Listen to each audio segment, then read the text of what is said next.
그래서 뭐 예전부터 여러 가지 시도들이 있었는데 사실은 제대로 이렇게 활용되거나 그러기가 좀 어려웠어요. 내가 1989년도에 미국에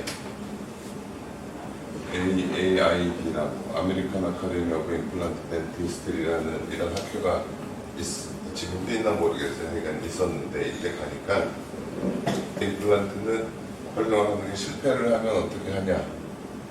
그러니까 뭐 블레이드 임플란트 실패한 거는 빼고 뭐 볼마카 임플란트라는 걸 바꾸고 뭐 좀 이런 얘기였어요. 참 과학적인 근거가 없었는데 그 다음에 이제 우리나라에서는 1980년대 말쯤에 이 골유착성 임플란트라는 게 소개가 됐어요. 이 골유착성 임플란트의 소개는 1985년도에 미국의 저널 오브 프로세틱 덴티스트리는 미국 치과 보철학회 학술지죠. 거기에 1985년도에 오스티오 인티그레이션에 대한 15년간의 실험적인 배경 뭐 이런 1985년도에 저 사람들이 이 논문을 발표했다는 것은 뭐야? 이 사람들은 1970년대에 이미 시작을 했다는 얘기지. 1970년도 실험을 했어. 그리고 그냥 실험만 한 게 아니라 실제로 환자한테 시술을 해서 그 사람이 잘 쓰고 있는 거를 발표를 하고 그랬어요. 어떻게 하다가 이 오스테오 인티그레이션이라는 말은 예전에는 없었던 단어인데 이제 이 사람들이 만든 단어야. 번역하기를 볼유착 이렇게 유착이라는 표현이 완전히 정확하진 않지만 볼유착이라고 번역을 해가지고 쓰기 시작한 거지. 어떻게 했냐면은 저렇게 요거를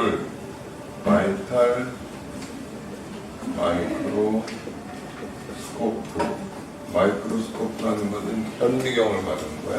현미경은 우리가 여러분이 학교 다닐 때 그런 걸 봤는지 모르겠지만 양파 껍질 같은 걸 얇게 해가지고 현미경에서 보면 양파의 세포가 보이고 하잖아요. 그런 식으로 뭘 보려면 이렇게 얇게 잘라내가지고 해서 이렇게 보는 거예요. 그러면은 조금 죽은 상태를 보는 거잖아, 그지? 바이탈이 되는 거는 실제로 생체 내에서 일어나는 그 과정을 실시간으로 계속 보고 싶다. 여기다가 이런 장치를 달아서 이 뼈에 이상이 생긴 다음에 혈류가 어떻게 이게 혈관 안에서 뭐 백혈구, 적혈구들이 이렇게 왔다 갔다 하는 그런 사진을 지금 실제로 움직이는 거를 계속 볼 수 있는 그런 거를 몸속에다가 넣어놓은 거예요. 그래가지고 봤어. 이걸 보고서 실제로 우리 몸에서 치유가 일어날 때는 이런 과정을 예를 들어서 뭐 다치고 나면 핏떡이 생겼다고 이렇게 싹 떨어지면서 살이 다시 안 오잖아요. 그거를 실시간으로 계속 관찰하는 거지. 그래서 이걸 이제 다 보고 또 다른 실험을 하기 위해서 요거를 빼내야 되니까 이게 좀 장치가 뭐 고가라고 해요. 그러니까 요걸 빼내서 다른 데다 또 꼽으려고 이걸 빼려고 그러는데 이게 안 빼지더라는 거예요. 안 빠지는 거예요. 뼈에 붙어가지고 이상하다. 이게 뭐지? 그러니까는 뉴턴이 사과 떨어지는 거 보고 그냥 사과는 떨어지네 이렇게 생각할 수 있는데 거기서 뭐 만료인력의 법칙을 생각했다는 식으로 이게 뭐 그냥 뼈에 붙었네 이렇게 하고 생각하면 그냥 넘어가겠지만 이런 게 있어? 왜 그러냐면 여러분이 우리가 지금 알고 있는 골유착이라는 현상은 기본적으로 말하면 면역 현상을 이용하는 거예요. 면역이라는 것은 뭐냐면 우리 몸이 있잖아요. 여기 봐요. 몸에 어떤 이물질이 들어오면 이걸 어떻게든지 몰아내려고 그러는 거예요.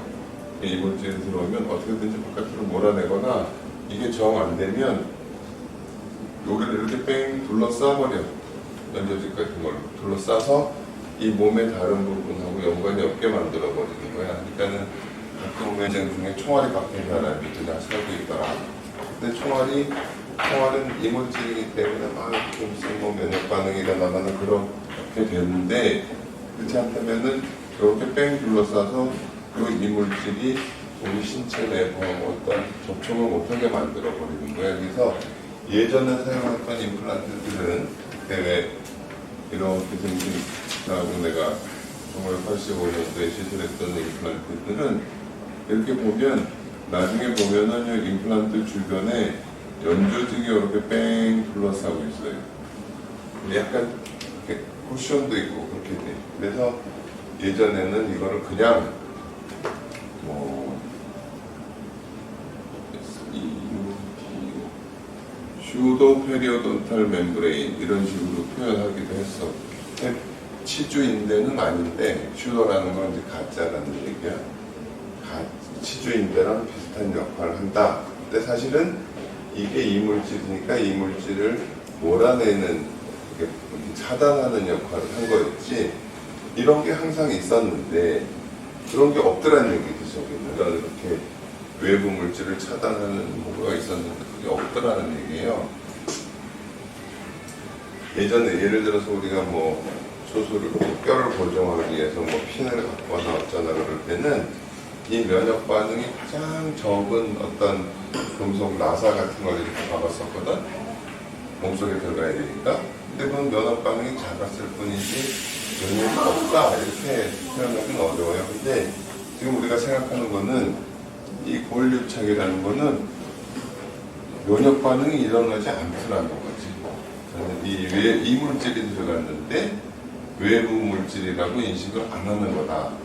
그래서 이게 도대체 뭐냐라고 생각하니까 여기 보세요.